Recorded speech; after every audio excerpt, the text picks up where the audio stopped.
happening here. That's right. I turn up the music loud, dance like nobody's watching. We got a reason to cheer. Let's go.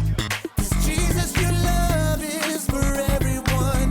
We're gonna shine your light today. So come on, clap your hands and everybody dance. The party is popping, nobody's stopping. We're gonna do it right and have a good time. All for you, Jesus, 'cause you're always with us. It's time to start the party. It's time to start the party. Oh yeah. All right. It's time to celebrate. It's time to get it started. The party's happening here. Yeah. Turn up the music loud. Dance like nobody's watching. We got a reason to cheer. 'Cause Jesus, your love is for everyone. We're gonna shine your light today. So come on, clap your hands and everybody dance. The party is popping, nobody's stopping. We're gonna do it right and have a good time. All for you, Jesus, 'cause you're always with us. It's time to start the party. It's time to start the party. Oh yeah. It's time to start the party. It's time to start the party. All right, let's break it down one time. Get up now, party people, gather all around. No time to snooze, we gotta spread the news, so get on up and get down. Get up now, party people, gather all around. No time to snooze, we gotta spread the news, so get on up and get down. Get up now, party people, gather all around. No time to snooze, we gotta spread the news, so get on up and get down. Now go tell them about it. So come on, clap your hands and everybody dance. The party is popping, nobody's stopping. We're gonna do it right and have a good time. All for you, Jesus, 'cause you're always with us. It's time to start the party. It's time to start the party. Turn it up. Oh yeah. It's time to start the party. It's time to start the party. Oh yeah. Ooh, yeah. That's right. Oh. Welcome to Story Lab. This week we're talking about joy. While we take a look at the story of some people who knew when to celebrate.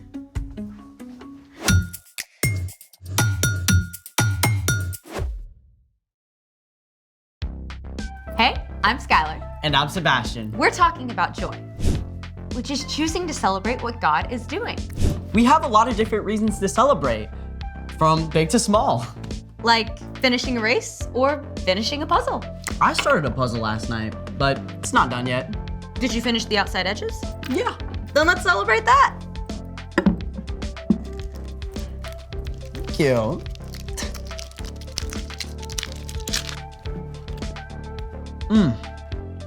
All right, biggest bubble wins. Ready?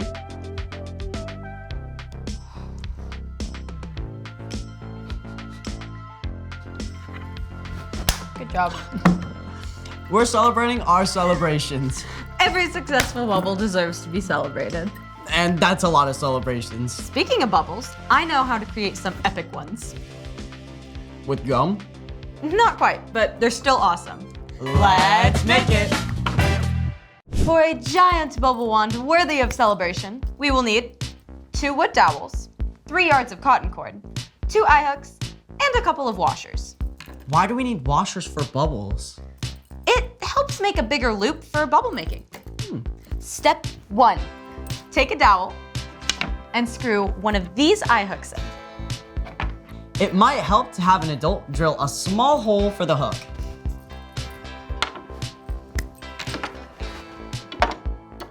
Do we cut the cord into separate pieces? Yep. Step 2, cut 1 piece of cord 5 feet 6 inches long and one that is 3 feet 6 inches.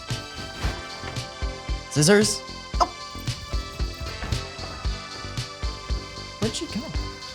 There you go. Make sure you use an adult to help you with scissors.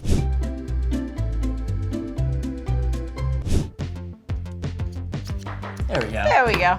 Step 3. Place the washers onto the long cotton cord. Wait, both of them? Yep. They will help later when we try to make big bubbles. Perfect. Step 4.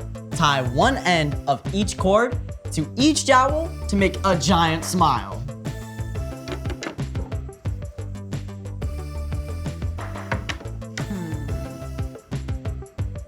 There we go.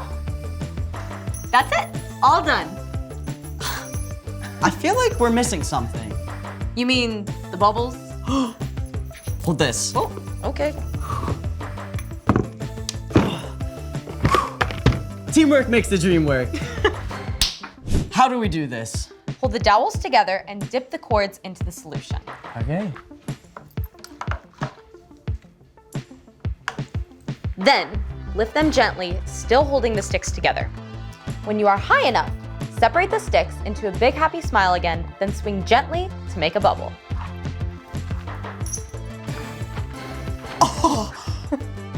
That was awesome. That was a ginormous bubble. Every bubble is worth celebrating. Wait, let me try. Go for it.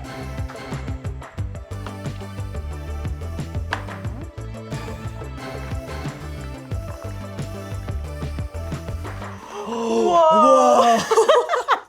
That is awesome. Nothing says celebration like bubbles. Speaking of which, it's time for The story before the story. Today, we're in the book of Ezra. Ezra tells the story of God's people after they returned from exile in Babylon. But long before, out of a deep, deep love, God created an amazing world and people, us. When people turned away from God, the world was broken. From the very beginning, God had a plan to bring us back into a relationship.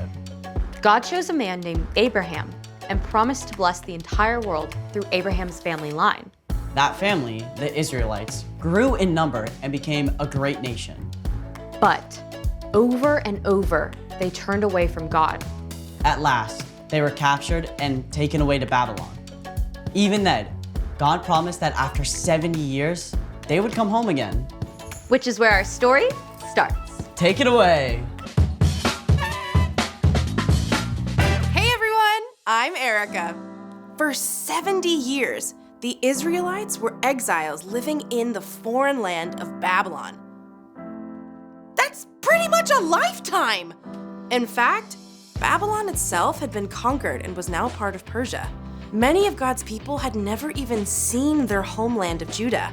But even before the exile, God had promised through the prophet Jeremiah that the Israelites would return home after 70 years. So as God's people neared the 70-year mark, they must have wondered, We're still exiles. We have no power. What's going to change, God? the situation seemed hopeless. But our God is so awesome and powerful, it doesn't matter that we are not. In fact, God moved the heart of the new Persian king Cyrus to favor the Jewish people. The Lord is the God of heaven. He has appointed me to build a temple for him at Jerusalem in Judah. Any of his people may go up to Jerusalem and build the Lord's temple. This was incredible. Not only did King Cyrus give permission for the Jewish people to return home, but he gave back thousands of gold and silver dishes that had been taken from God's temple 70 years before. More than 40,000 Jewish people traveled home to Jerusalem on an epic journey. It took them months. And when they got home, well, it wasn't exactly home sweet home. The walls of Jerusalem were broken down. God's temple had been completely destroyed. The people couldn't live in Jerusalem, so they settled in towns outside the city. But their leaders, including a man named Zerubbabel, knew the most important thing was to rebuild the temple, the place where God would dwell among them. We'll start with the altar of the temple. What about the city walls? Yeah, there are enemies who want to stop us. We will honor God by rebuilding the temple first. Even though they were afraid, the people trusted God and rebuilt the huge, beautiful altar. This was one of the most important parts of the temple, where they could make offerings to God. Once it was complete, they could begin celebrating the feasts and festivals that God had given to Moses hundreds of years before. Woo-woo! Part 1 was done. But there was still a huge amount of work to be done. So next, they tackled the foundations of the temple. All together now. 1, 2, 3. Massive cedar logs from faraway Lebanon were floated many miles and then carried overland to Jerusalem. Then, the people dragged them into place to form a strong foundation for the temple. Now, a foundation is a great start, but it's just a start. There was so much more work to do to rebuild the temple, and the city walls, and all Jerusalem. It probably felt overwhelming. The Levites, who had been given the role of leading God's people in worship, took their places before the temple foundation. With trumpets and cymbals, they led the people in praising God. The Lord is good. His faithful love to Israel continues forever. Woo-hoo! Thank you, God. Good. Most of the people had been born in exile and had never seen the temple before it was destroyed. But a few old-timers remembered the first glorious temple. Do you remember the first temple? It was bigger, grander. This one here is like a tiny ant compared to a giant grasshopper. It's true that the new temple wasn't as impressive as the first one. It was true, they still had a long way to go. But God's people were still filled with joy to know that they'd completed one big step along the way. They praised God so loudly that their shouts of joy could be heard from miles around. The end. Gotta be honest, this story makes me tired. Yeah, I mean, I'm tired when I have a little project to do for 1 week. And the Israelites had an entire temple and city to rebuild. It was a ginormous job, for sure. So, what's our part in the story? Well, you're probably not going to be rebuilding a city anytime soon, but we all have epic work to complete. School projects, learning a new skill, healing from an injury. Truth is, we will never be completely finished in this lifetime with all the things we need and want to do. That's why it's so important to celebrate the baby steps along the way. Like finishing the school year. Or learning how to play one song on the guitar. Exactly. God is with you each step along the way, and it's so important to stop and remember that. When you give thanks for all God has done and ask God for help to keep going, that can bring you joy. Even when you're not done yet. Yup. God knows we need joy in order to keep going. So this week, look for baby steps to celebrate. Like getting a good grade on your math assignment. Or making it a whole day without arguing with your sister. Or running around your block, working up your way to a 5K. All great ideas. Because when we follow Jesus, God gives us joy through the Holy Spirit so we can celebrate every moment along the way. See you next time. Bye. Bye. So here's the thing. Celebrate each step of the way. Every step and every bubble. Ready to celebrate some more? Definitely. Instead of one giant bubble, how about a gazillion tiny bubbles? How about both? Whoa! Try it again. Whoa! Thanks for joining us in the Story Lab. See you next time.